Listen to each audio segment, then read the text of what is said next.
The following is a local resident producers program. The program content is the sole responsibility of the producer and does not necessarily reflect the views or policies of CATV2, Oshkosh Community Access Television, the City of Oshkosh, the Oshkosh Cable Television Advisory Commission, or Time Warner Cable.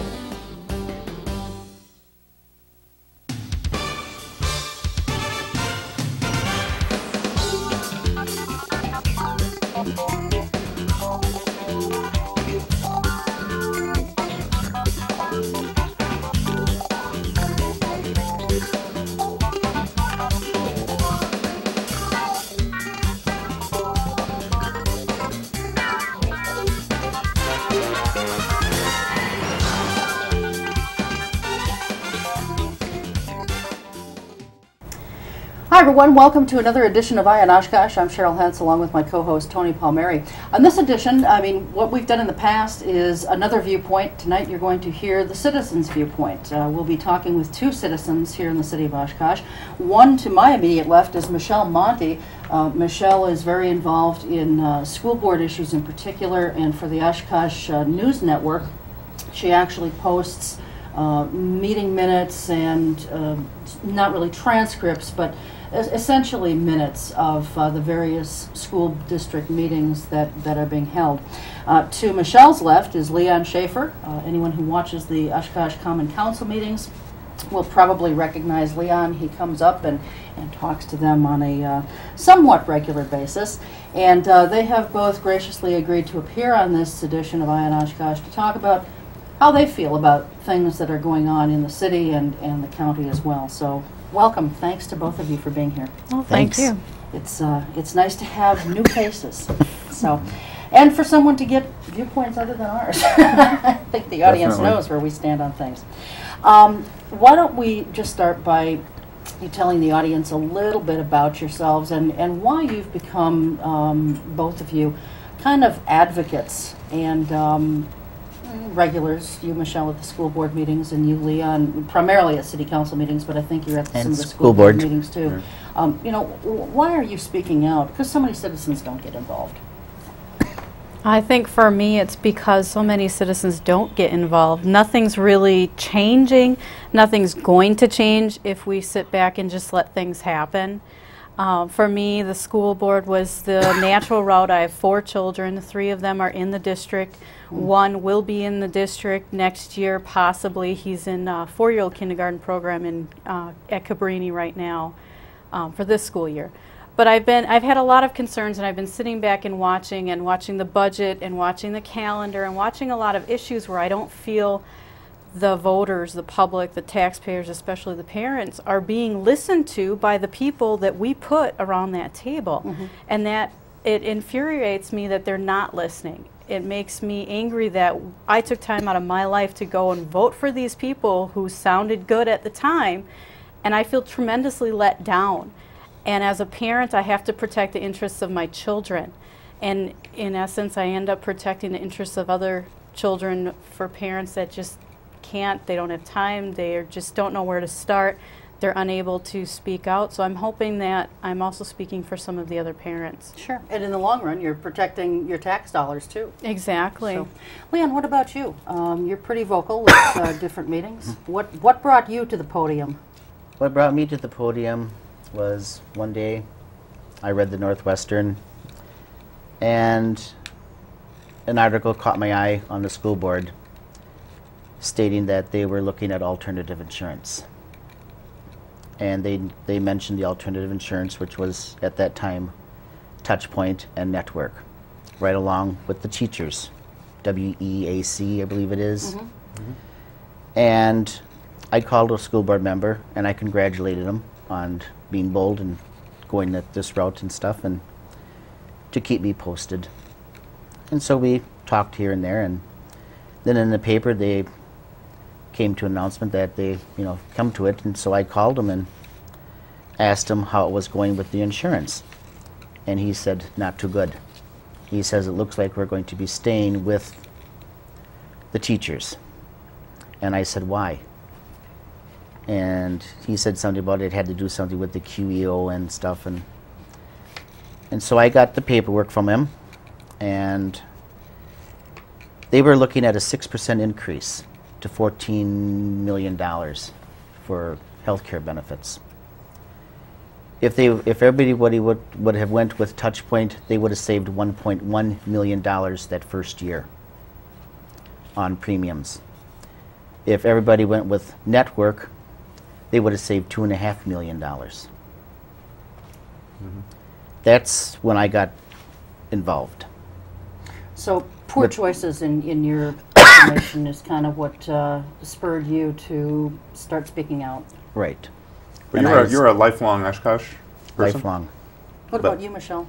I've only been in Oshkosh about 3 years now. Okay. But Leon, you've been in Oshkosh your entire life. I'm sure that over the years you've probably been outraged by quite a few things you see happening in government. A little bit. Okay, so it was that one health care issue at the school level that kind of got you into the more public advocate? A little bit, yes. What was it about that was so outrageous? It was just the money issue. It's the money. The taxes were constantly going up. Mm-hmm. They were always increasing the levy. And I started going and saying, hey, you have a chance to start saving some money so that the levy doesn't have to go up as much every year and everything. And they wouldn't listen. And so I started speaking out even more. Mm-hmm. And I believe you feel that the same is true at the city level. You believe that the city council is irresponsible with money, is that correct? Correct. All right. What is it about, with the school board, it sounds like the way they handle the health benefits really upset you. What is it about the city budgeting? What happened with the city, what outraged me the most, was when the ambulance service took over the other communities. And I'm a very advocate that you do not take business away from a nonprofit organization or a not-for-profit, just so that you can make money. Mm-hmm. And I feel that was totally wrong. And I'm sure you communicated that to the members of the council. council. I wrote them a letter and mailed it. Did you get a response? Only one. And they called me. Just one person? Just one person. You contacted all of them, and only Yep. one responded? Only one responded. So, and you, Michelle, sound like you feel that you deal mostly with the school board. Mm-hmm. You feel that they've been unresponsive? Not all of the members. A couple of the members I have frequent communication with. If I have a concern, Mm-hmm. I pretty much know who I can talk to and who I can't. Right. There's a couple of the school board members that either don't respond or respond with a scripted answer. And what do you mean by scripted answer? it's very unemotional. It's very undetailed. It's vague. It's like one of those, like a bureaucratic right. It's one of those. Well, mumbo jumbo. thank you for your concerns. Yeah. We'll look into the matter. I'm glad to see that you're keeping track of things. That type of Right. answer, and I don't have the bravery to try and phone a bunch of different people, so I rely on email mostly. And you'd think, at least with email, there's Yeah. that sense of being detached. You could put a little more into your response, and I have not gotten that from all of the members. Okay. So basically, you just feel that, as you said, they've got a pat answer. They just sort of blow you off. Is that kind of how you're feeling about them? With the school board, certain members have openly stated that regardless of what is said during the meeting, they're going to go with their information. Who are those members? I hate putting out names because it feels like I'm attacking somebody else. Well, but Karen Bowen, Amy Weinsheim, to some extent Don Sween, have basically stated, for instance, with the calendar petition, there were over 600 signatures. Amy Weinsheim said point blank, I've gotten emails and phone calls and letters from people who advocate for the calendar, so I'm disregarding these 600 signatures. see, and that, I can sense your frustration with that, because I was frustrated with that too. I mean, so what that they all didn't take time to call her or send her an email, or maybe they couldn't show up at a meeting. Just to clarify for our audience, the 600 signatures was to try to get the school board back into negotiations with the teachers Right. over the calendar, because what was objectionable, or what is objectionable about the calendar? What is objectionable is they've taken the one Friday a month and changed it to every other Wednesday. And for a lot of working parents, it's easier to get off of work on a Friday than it is on a Wednesday. In addition, for elementary students, they've doubled it. Yeah. And it's all, I am an advocate for collaboration time. I strongly believe that teachers do need to work together. This is a team, and we all have the same objective. The problem is they're taking away from instructional time for this extra work time. This is their time, but it's on my schedule. And I think that's inappropriate to just arbitrarily decide this without any kind of parental input, not even so much as a survey. I get piles of paper a week, having 3 kids in the school district. They all get the same stuff. They all come home with dozens of newsletters and the school newsletter and all this information, and not once was there anything in there about changing the calendar. I found out by accident. Yeah, and I may be wrong on this, but I think the district administration did admit that they did not communicate well with the parents on this, right? Yes, they did, but they refused to right. rectify You the see, situation. that, Cheryl, is the only reason why I supported going back into the negotiation, because the moment the administration admits that we didn't bring people in, now you're saying something was wrong, but instead they admitted it, but then still went with the same calendar anyway. Right, and Mrs. Bowen even stated, well, if this doesn't work out, we made the mistake by not including the parents.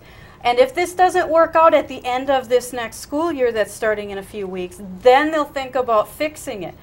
But in the meantime, we have to go through the process of 9 months of mistakes before we can even think about fixing the problem that we knew existed months ago. But your concern, it sounds like, is more with the instructional time lost, and not with the parents being put out on a Wednesday afternoon. Right. I don't believe that this is. I've heard this called, well, working parents are relying on school as a daycare service, and I disagree with that completely. The point is, my tax dollars pay for a certain amount of instructional time for my children. And the state strongly recommends 180 instructional days. And the state already gives you a little leeway. You don't have to count passing periods. You don't have to count a certain amount of recess time or gym class or anything like that. But they also allow you to get away with taking out instructional time in favor of putting in activities like field trips and dances and movies and things like that. There's already enough taking away from my children's education. We don't need the school board deciding, wow, they've learned enough. Here's the cutoff. This is how much they need to learn, and after that, well, we'll figure something out. Okay. I think our test scores speak for themselves. While we've improved, there's still a long way to go. Leon, you don't have kids in the school district anymore, do you? Or? No. Okay. But you know, you're an active participant, if you will, in what's going on with the school district and the school board. What were your thoughts, or are your thoughts on the school calendar issue as it was unfolding over the course of the last several months? Even when I was in school, they talked about starting school after Labor Day. And the majority of the parents then wanted it to start after Labor Day. When I was in school, and the school board and stuff just completely ignored it. Well, yeah, and that's another issue we need to talk about too, but as far as like the early release time on different days, I mean, I realize it doesn't affect you because you're not a parent with kids in the district. It does, because I pick up my niece from school. Okay. So how did you feel about it? And her grandmother has to work. And right now there's nobody to take care of her on those Wednesdays. Yeah. You know, so she's going to have to try to find someone to pick her up from school on those Wednesdays and watch her until she's done working, because where she works, they're not going to let her go early. So what do you think that the district should have done? Should they have opened this back up for negotiations then? They should have, because there's still negotiations. The contract has not been settled yet. It's still time enough to go in and change. Right. Okay. But the teachers are very inflexible when it comes to change. Well, Leon, you've been very assertive, I'll say, with the school board. I was reading the minutes of the February 23rd meeting, and we talked about the health care issue.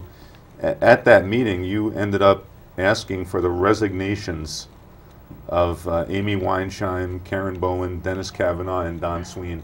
I actually gave them the resignations.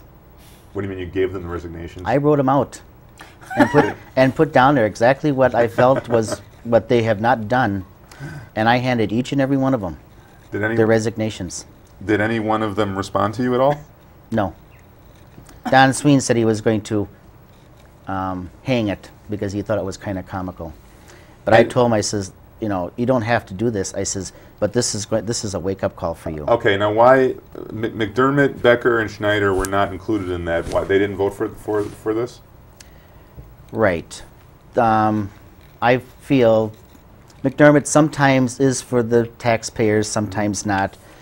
But Schneider and Becker are advocates to not tax as much or try to keep the budget as low as possible. But what would you say to the argument? I hear this, that the Oshkosh Area School District really doesn't spend a huge amount of money per pupil. That if you look at the per pupil cost of the district, I believe we're in the bottom 25%, bottom I think so. quartile. We're officially a low spending district. All right, so given that, is it fair to say that we're being taxed too highly in the Oshkosh School District?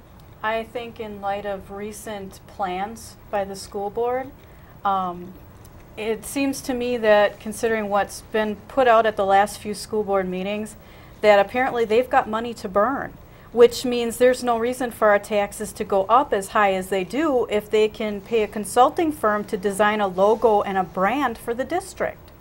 Let's talk about that. You had mentioned plans. So what kinds of plans are you thinking of?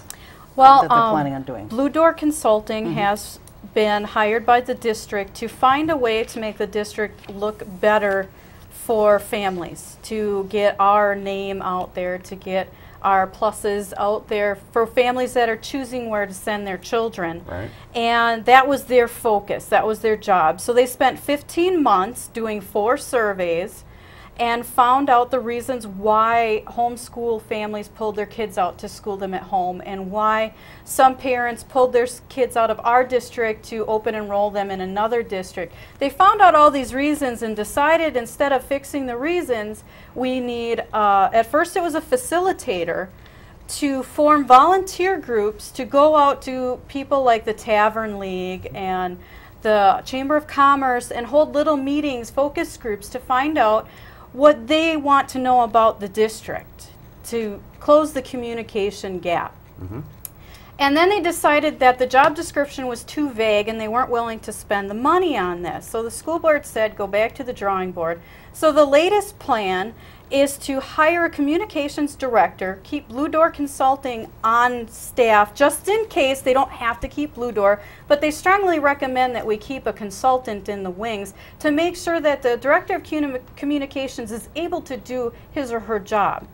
Now that person's job first and foremost is to raise revenue, because whatever money they raise is paying their salary on top of everything else to do with this branding and logos and marketing plans. And what they recommended is the amount of money we're currently spending on marketing, which I figured out was about $31,000 a year, needs to be incrementally increased to $250,000 a year. Within 5 years, we need to be at $250,000. Now, the school board's already said the belt is as tight as it goes. We have to raise the taxes because there is no money, but they're throwing it out the window for this. Now, a brand name and a logo is not going to improve the situation. Homeschoolers and open enrollment children left the schools because of opinions about education, family values. They left the schools for safety and personal dissatisfaction with the school their children were enrolled in. That's not part of the solution. The school district is looking at these plans from a consultant firm that are designed to make the school district look good. I mean, I'm sitting here listening to this plan, imagining a giant crown that says OASD, get it our way or no way. You know, at the last meeting I said, this isn't a Nike commercial, you can't just do it. It's just teach it. Your job is to educate. And I do believe that some of the school board members were listening, because the questions I put out They did ask Blue Door Consulting, but Blue Door did a heck of a professional job talking their way around it. Well, of course, and that's Heidi Strand's finesse, you know, is that she's able to do that. But, you know, I personally talked to Don Sween several months ago about Blue Door Consulting, and, you know, I personally think it's a waste of money. They got rid of, a few years back, the public relations person for the district because they wanted to save money. But now they turn right around then and they hire Blue Door Consulting to do this. And I hope we're not under some kind of threat here. There's I'm hearing the tornado siren Yeah. going off. Well, if we blow away soon, you'll know that we were under threat.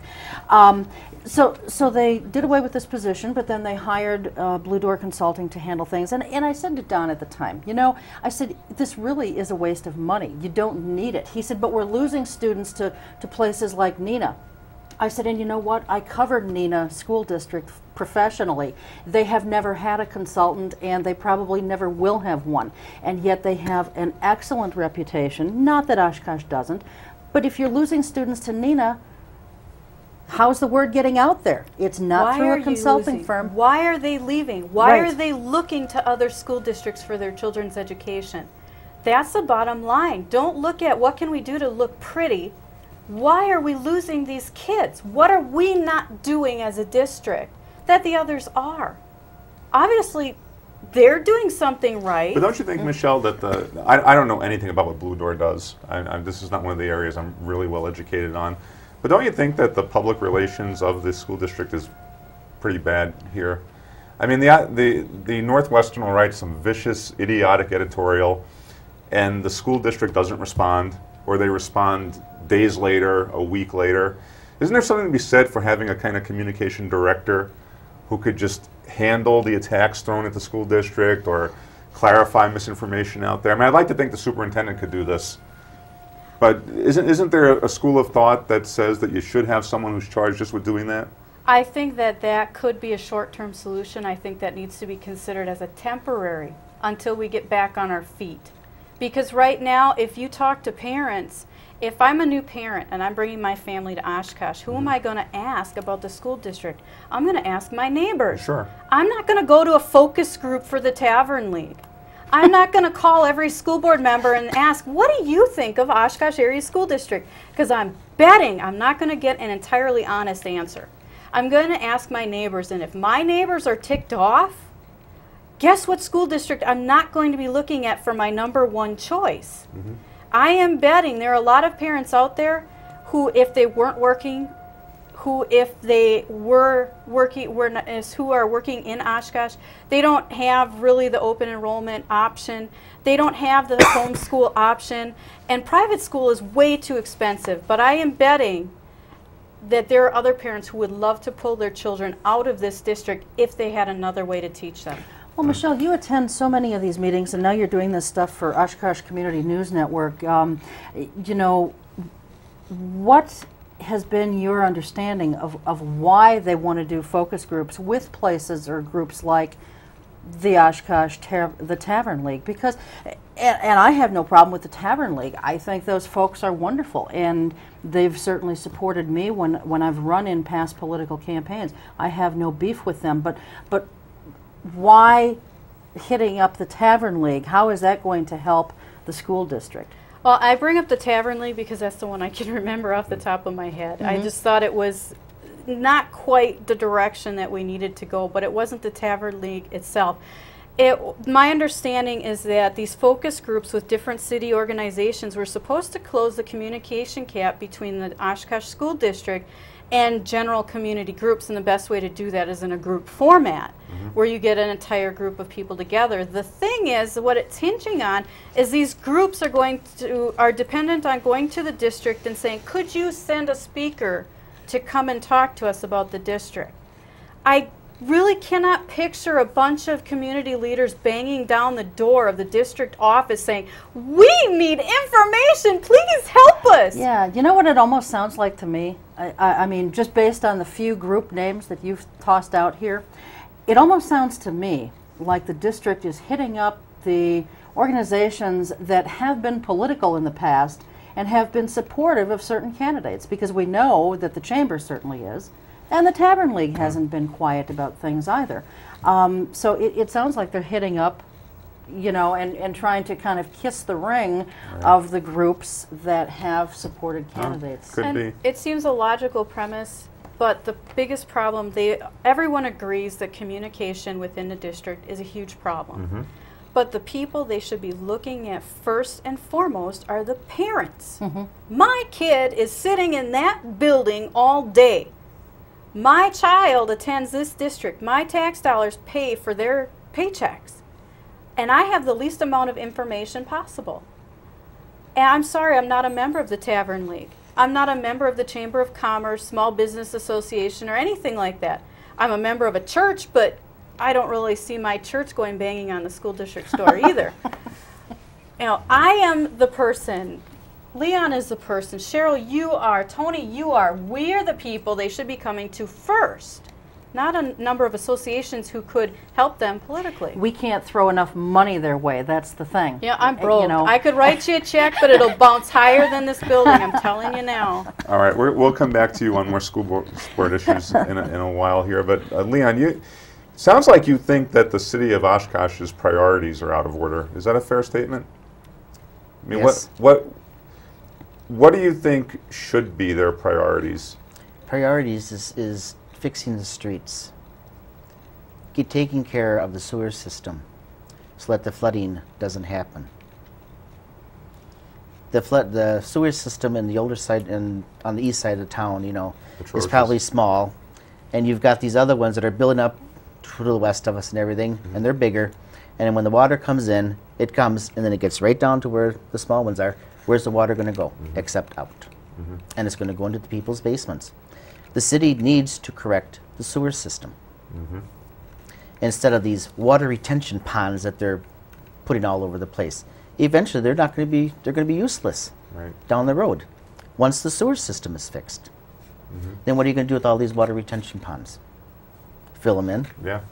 After the city pays outrageous amount for land.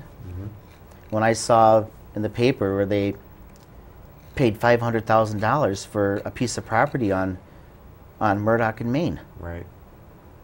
And now they're talking about, in the paper they were talking $1.8 million for a piece of property on 20th and Clareville. I called and asked, how many acres are you thinking about buying there? They couldn't tell me. They don't know. So I says, okay, what happens when you take this money and you put it into the capital improvements? And I says, and you turn around and you pay less for this property. What happens to the money that you borrowed? One council member turned around and says, well, it goes into the general fund. I said, why? I said, the taxpayers eventually are going to have to start paying interest on that.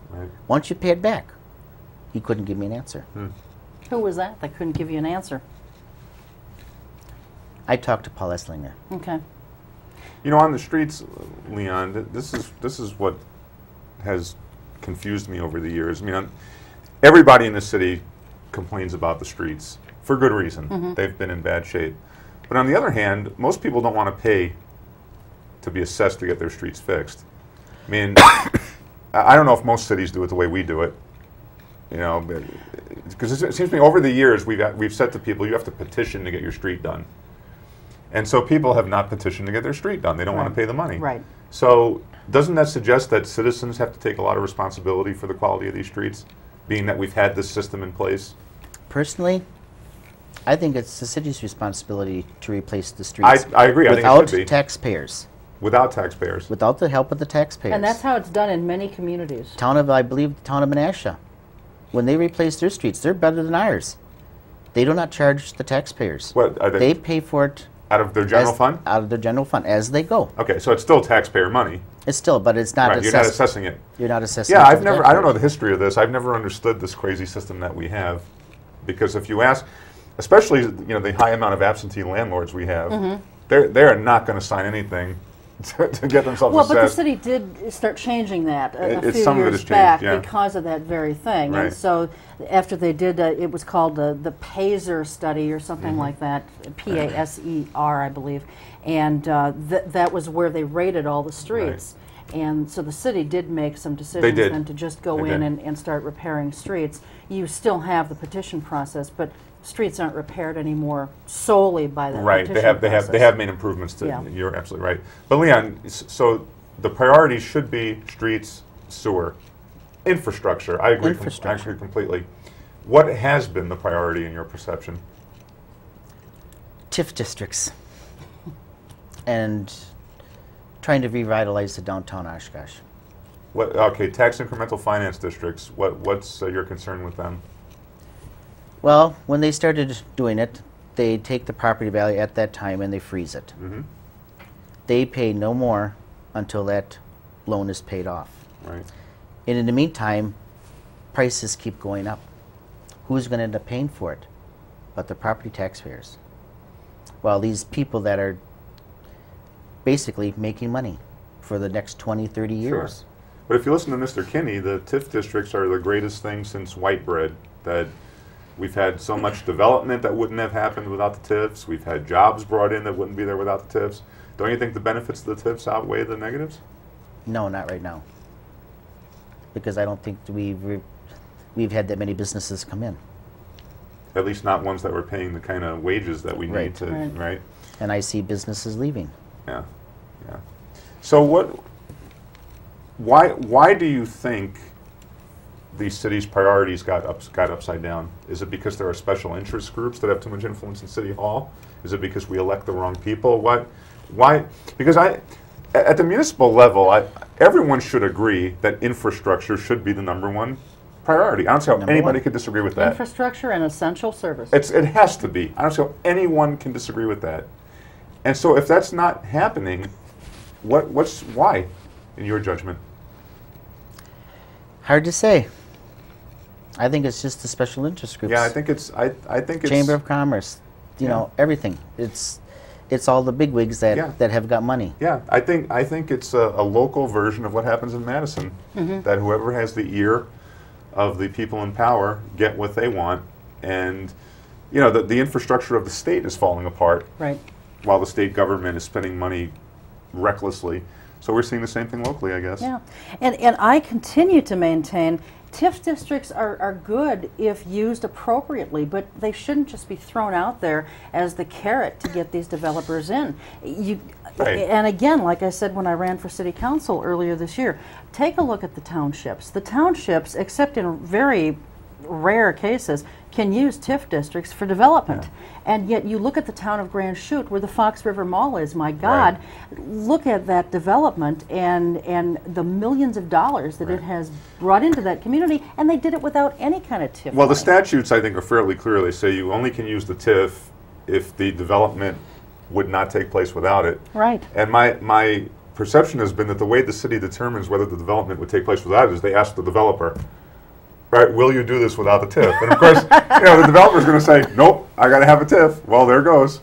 This development would not take place without the TIF. So Leon, I take it in the next couple of weeks we're going to get hit with a massive proposal for condos on the Fox River. It's called the Five Rivers Resort or Five Rivers Project. And it's going to probably be a $10 to $15 million TIF district. Right now, in the paper says it's unofficially between 13 and 15 million. Right. So it sounds to me like you're probably leaning towards saying this is not a good use of city funds. No, it's not. All right. Or not a good thing for the city to get into at this point. Sure. For anything. Yeah. Yeah. Because how many districts do we have now? 20? Something like that. Yeah, I think It seems that like I think everything Five they're Rivers doing- would make it 19. I think. I'm not sure. You know, or maybe it's- 20. You know, it's every time you turn around, they're creating a TIF district. Yeah. And what I can't figure out is if we can't fill the luxury apartment complex on the 100 block, what's the theory as to how we're going to fill the luxury condos on the Fox River? Unless they're not, like, I don't know what they are. I imagine they're going to be pretty pricey. I would think, but why? I mean, the view is not that spectacular. You've got a bunch of old rundown property on the other side, buildings that have been demolished. You know, what are you going to put up over there so that the people on the other side of the river have a decent view? I don't understand. On the other hand, the developer wants to put how many millions of dollars of his own money? I don't 40 recall. million. Let's say 40 million. I mean, Leon, let me play devil's advocate here. If somebody wants to put $40 million into a city, how does a city council say no to that? That's a huge chunk of change, let's say. Well, he can turn around and put $40 million in. But until that TIF district is paid off, or that loan is paid off, that $40 million means nothing to me. Because it's not generating actual property value. Right. But they can pay tax on. Well, you know, And let's 20 years from now, I don't know if I'm going to be alive 20 years from now in order to try to enjoy Sure. a lower tax rate, but Yeah. it's not going to happen. Yeah. Yeah.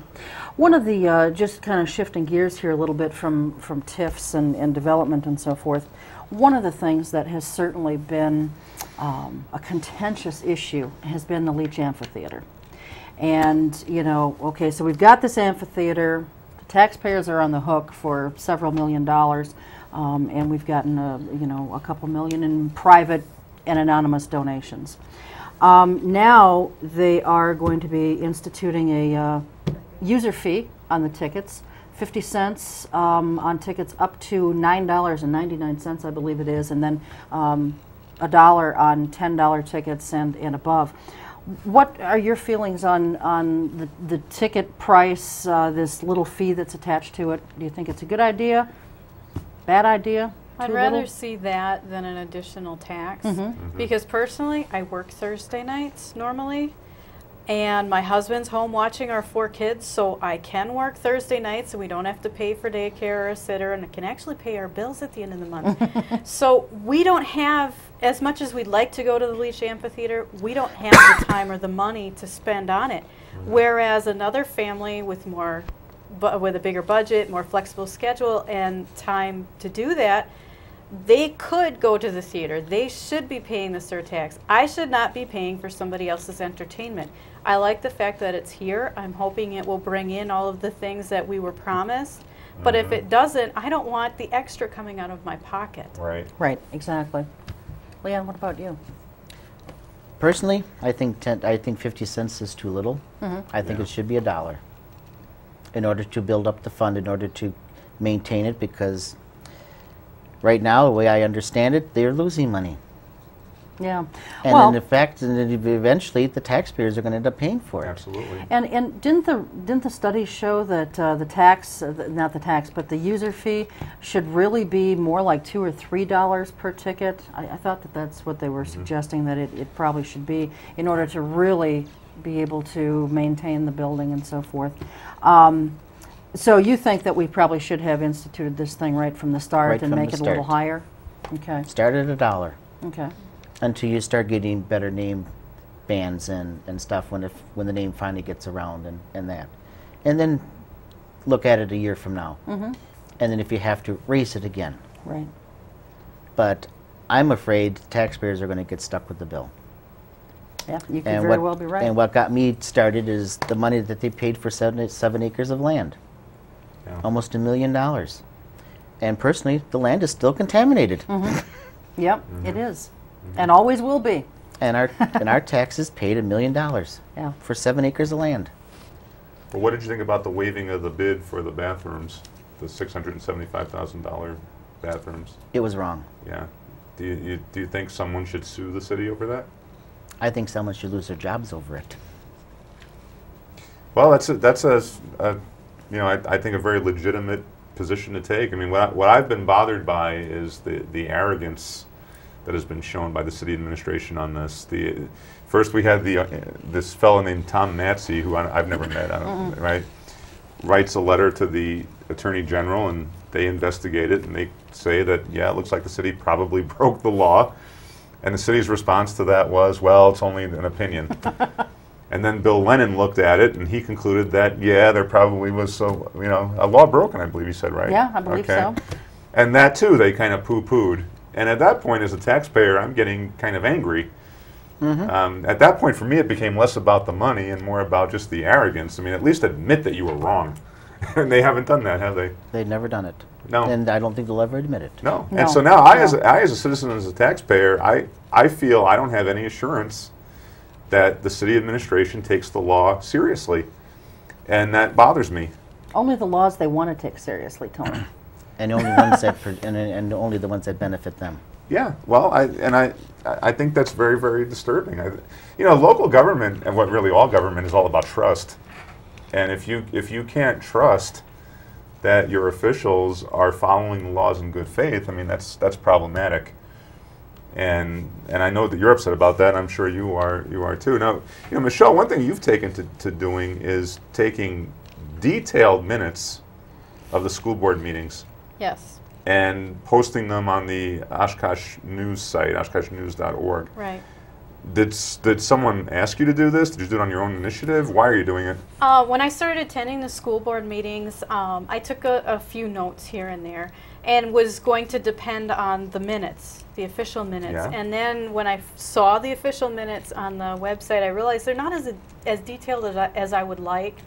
And I started noticing a couple of the school board members would say one thing at one point, even in the same meeting, and then say the exact opposite later in the same meeting. And I'm like, okay, this isn't right, but the only way I can prove it is if I take really good notes. And so I started doing that, and now I have a digital recorder, so I actually have, they're almost transcribed. I take out some of the fluff and stuff, but it's in there down to quotes, and I noticed that Miles McGuire had put out a notice for help with the next news project, and one of them was going to be on education. And I contacted him. I said, hey, you know what? I'm at the meetings. I take the notes. Would you like to see the notes?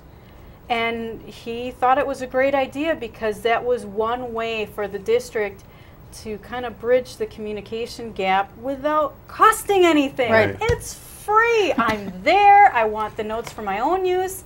Doesn't take much more to post them. I started posting them on Oshkosh for those that favor one site over the other. But it's something that's a little more detailed. It's not as detailed as the school district secretary can do. She can't do word for word, and it's too. She's got the rest of her job to worry about. So I thought this would be a good way to bridge that communication gap. And at the same token, when I speak before the school board, I can say, on this date, you said this at this time, and then you said this an hour later. What is this? Explain this to me. I don't understand. And that allows me that little bit, and it allows anyone else who reads it to say, you know, this, if they watch it on television, they're trying to absorb it as it happens. They have questions, but they can't quite remember everything. So this is one more way that a person can get the information and go to the school board and say, hey, I'm concerned about this, and you said this, and I want to know why. And plus, Michelle, the good thing about the Oshkosh News site and the Eye on Oshkosh site is that if anyone disputes your version of events, they can just post. I mean, I saw one where you had pointed out in the minutes that Mrs. Weinsheim appeared after the Pledge of Allegiance. Right. And someone implied that, I think it was Bob Peschel actually, implied that you were, you know, doing that, almost like suggesting that she was unpatriotic or something like that. Oh, no, it was what happened. Right. But what I'm saying is, on those websites, if someone disputes your version, they can post. Right. That's fine. And I did answer Mr. Peschel, and I said, you know, if you want my opinion, I'll be more than happy to send another message with my opinion of it. But this is what happened. This last school board meeting, Mrs. Bowen was absent. And I wrote that on there. The reason I hadn't done it before is it hadn't happened before. Right. Except once, Amy Weinsheim stepped out for a Starbucks in the middle of a discussion, but I only put what happened. I didn't put my opinion of the situation. Well, and I had responded also to that comment from Mr. Peschel about the minutes, you know, and the reference to Mrs. Weinsheim coming in late. That's standard in even official minutes, where that kind of thing is It was done. After attendance was taken, so I thought it was significant. One thing I've noticed in the minutes, Michelle, often, well, maybe not often, but sometimes you've pointed out that the board is discussing technical issues that unless you've got their packet, you really can't follow. And do you get the sense that the average parent watching those meetings would be completely lost. If, And isn't that part of the communication yes, problem? if a person is sitting at home watching these meetings, there's a point in the meeting where they workshop. Now, Yeah. unless you've got the board packet, you have no clue, No clue what they're what's- talking no about. clue what's going The on. last meeting, they were talking about a 145-page plan by Blue Door Consulting Mm-hmm. for this communications director, yada yada, $250,000 thing. Unless you've got that packet in front of you, you have no clue. I was fortunate. I asked Dr. Heilman, could I get the budget information, and ever since he's been kind enough to have Mrs. Heller, I think it is, forward it to me when she forwards it Okay. to other sources. So I've been able to have that in hand, but I can't put 145 Sure. pages in my notes, so I'll put see hard copy. If anybody wants those, I'd be happy to email them whatever piece of information they're looking for. Very good. Miles McGuire, when he gets a PDF file, he's been posting it on the Community Mm-hmm. News Project site, so people can access it that way. But you're right, it's very confusing unless you have that paperwork in front of you. It is very confusing. I want to switch gears. Lee, I want to ask your opinion on the city manager, Richard Wolank. Now, you've seen many city managers since you've been in Oshkosh, right? Bill Free was the one who was here for. I felt he was the most vocal, Bill Free was. and I felt he was the most honest, because he was always continuously commenting Mm-hmm. on something. What has been your view of Mr. Wolank? Very quiet. You'd like to see him out front more? I like to see him out front or gone, instead of hiding behind the council. Or you think he hides behind the council? I believe he hides behind the council. How so? How do you mean? Well, the council hires him.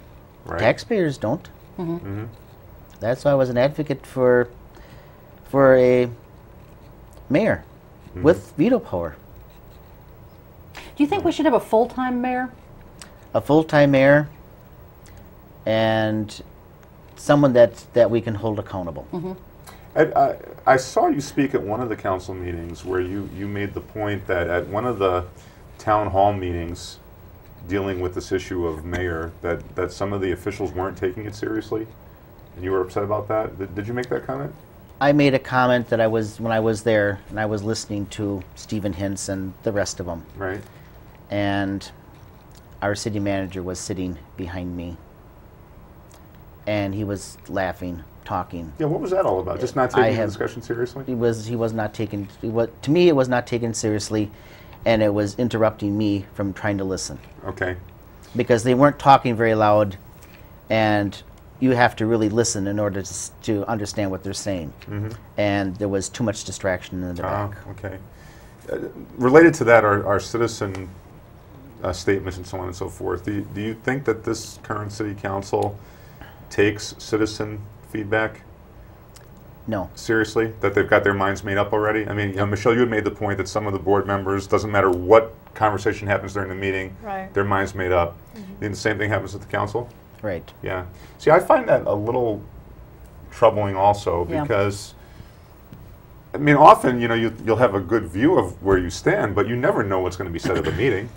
I mean, some information may come up that'll change your mind. And it could be very compelling. It can be very, very, very compelling. And why would you shut your mind off to that? I find that kind of irresponsible. Yeah, well, I agree. Reassessments. We've all just been reassessed, and we've heard all the rhetoric about it. That our taxes aren't going to go up that much, and if at all, some people's taxes are actually going down. I'm not one of those fortunate Well, if you live on the individuals. Gold Coast, right? If you live on the Gold Coast Yeah. along the lake, yeah, your taxes will probably go down. All right. And if you've got a fairly new home, yeah, your taxes aren't going to go up a whole lot. I live in an older home, and it's in the central city, Me too. and my taxes are going up. What did I figure it out to be? $553 a year, and that's not including paying for road work. I'm getting dinged about $5,000 for my portion of Irving Street, and then whatever other taxes we get from the school board, the county board, and whatever the city decides to do just as a general tax increase. So, what are your thoughts on? I mean, are you guys getting Oh, I got dinged you a lot? beat by more than $500. Really? Originally, we were looking at our property taxes doubling, which last year I think we paid $2,700. So when you double that, that's scary. Our assessment was $57,000 more this year than it was last year for a house that we've done nothing with. It's not a new house. It's more than 10 years old. And so I followed the directions from the Northwestern, and I called the assessor's office, and I asked, I said, you know what? No one's come into my neighborhood. I've asked my neighbors. Nobody's come in here doing an assessment.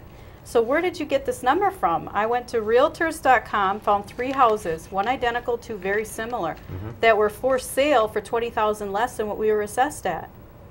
And I went up and down. I live on Wheatfield Way. I went up and down the whole, it's a horseshoe, one side and the other. Wrote down at least a dozen addresses of houses similar to mine who weren't assessed anywhere near what we were. I said, what happened? Well, what they do is they take all the available information that they can access on the internet and through records, plug it into a software system, and the computer spits out a number, and that's your number. That's exactly what I was told. And he says, he got the information, he says, we haven't been in your house in 10 years, and that was, your house fell through the cracks. And I said, you aren't kidding. I said, I've got all this. I'd be more than happy to invite one of your assessors into my home, please. I can't afford this. We'd have to sell our house. There's just no way around it. So what happened? An assessor came to our home. She measured everything, wrote down all this stuff, and our assessment was reduced enough that we can keep our house for another year. See that? They reduced it by $11,000. Wow. See, and that just goes to show there's problems with this system. Well, and you know what? I looked up the statute on the assessor's website. It says that state law right now says that all assessments have to be 100% of market value. That is statute 70, and it's only for class 1 cities, first-class cities. We're not a first-class city. Ours has to be 90% of fair market value. Every 5 years, it has to be 90% of fair market value. The city has decided on their own to go with 100%. Oh, I didn't know that. But yet they've been telling us that it's on their website. State law is mandating it be 100%. So they're wrong. I read the law. I've got it highlighted at home. It's 90% of fair market Did you call value. anyone at the city and ask them about that? After my experiences with the school board and things I've seen in the news and hearing Mr. Schaefer a lot, and especially the way the county government's been going lately, I thought just to take my $11,000 reduction and be grateful. Yeah, I will say that I think that at least my dealings with city staff, I think, they're very, friendly, user-friendly, helpful. I don't have any real problems with most of the city staff. My problem seems to be with the majority of our council and the attitudes of a couple department heads. And there's where my problem lies. Is that kind of a fair assessment for you also, Leon? Or? I haven't had to deal too much with department heads, but I also am going to be paying quite a bit. My whole neighborhood has had an average increase of 50%. And when I wrote a letter to the editor in May, I warned the people that the assessments were coming. And there's going to be an awful big shock. And when I called the assessor's office and I asked them when they were going to be coming out, they were a little reluctant to let me know. But they said that they'll be going out in May or in June and July. And before I even said anything else, the lady there on the other end says, we made a mistake in '95. Really? I said, oh. And I just let it go by, and then I thought about it. I called back again, and I asked the question, is this assessment supposed to make up for that mistake that was made in 1995? The other person on the other end says, we never made a mistake. So who's telling the truth? And if I remember correctly, there was a little article back then stating that there was a mistake made. And the assessments did not go up as high as they were supposed to. Okay. Well, you know, I mean, everybody seems to be reassessing. We just got back from vacation a few weeks ago, and, you know, stopped by my aunt's house in Indiana, and they were reassessing Sure. too at 100% value. So everybody's getting hit, but I just, this silliness that a lot of people keep saying that, oh, it's not going to affect your taxes. Well, no, actually, yes, it will. So it just depends on where you live, I guess. Well, speaking of taxes, our new county executive is now saying that if we don't have another 0.5% sales tax increase at the county level, we're going to lose anywhere from 30 to 100 jobs, or 100 jobs, I guess he said. At least 100. Right. I think the other night he said even with the sales tax, we'd lose 30 jobs or something. Do you support the sales tax increase? I don't, because when he first said it, he needed a sales tax for $4 million for the total of $9 million that they would collect in 2006. $4 million would go for the county. $5 million would go for property tax relief. Right. Next thing he turned around and it was said that he needs the sales tax plus the 2% increase plus lay off a few people. Right. And that didn't sit right with me. First he says he needs it just for this. Then now he's adding a few more things to it. So I asked a question to a council member. I said, Mark Harris keeps talking about this 2%. I said, what acts, you know, for the freeze, that's all that he can go because of the property tax freeze that Doyle put on. And he says, well, I talked to the city manager on that quite a while. He said the 2% only applies to operational costs. When it comes to capital improvements, that's a totally different budget.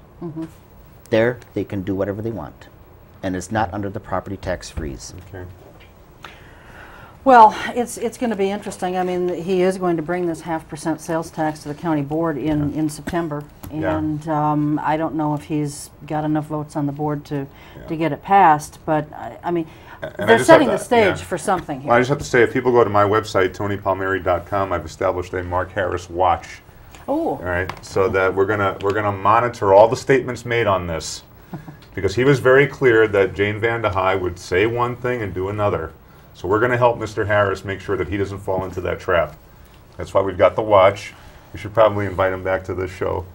Well, I'd like to have him come on and talk about, you know, the sales tax in particular. I take it you're not too fond of the sales tax increase. I have not seen anything to justify it yet. Yeah. And if you're going to raise my taxes, you better prove it. And don't threaten me with laying off firemen and police officers, because I'm not the one raising the tax. I think we need to take a close look at the budget first. Okay. All right. Well, on that, we've got to wrap up. So thanks, both of you, very much for being here. It's been fun. Thanks. And we'll be doing this again with other citizens in the future. So, Tony, thank you. And always thanks to you for letting us in your homes. We'll see you next time, folks. Until then, take good care and keep your eye on us. We've got our eye on Oshkosh.